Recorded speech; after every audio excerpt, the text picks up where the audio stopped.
Welcome to Man Does Tech, where I solve the problems you didn't even know you had. You begin by confirming essentials and getting into position. Combine a stable surface, working wheel, and knee pad. This prevents common wobble. Once set, kneel with shoulders stacked over the axle and grip handles firmly. You should feel slight tension in your abs before you roll. Start with short, controlled extensions, 1 to 2 practice rolls, so you learn the range. Make sure to breathe steadily and keep your spine neutral. This first step trains your motor pattern for safer progress. You now build the midpoint, controlled extension. First, actively draw your navel toward your spine so your core engages and your low back stays safe. Then extend the wheel slowly, using a 2 to 3 second eccentric phase and pausing briefly at full tension. This teaches muscle control. Once you hit that distance, retract by pulling with your abs, not your arms, and return under control.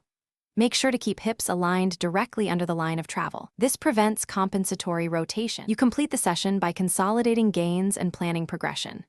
Finish with 6 to 12 quality reps or 3 sets, and progress by adding range or reps gradually. Never rush.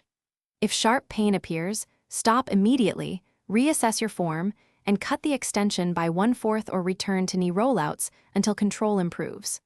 Finally, add complementary drills like 60-second planks and pull-off presses to shore up stability. This approach keeps you safe and ensures the core wheel becomes the only way you need. Thanks for watching. If you found this helpful, don't forget to like and subscribe.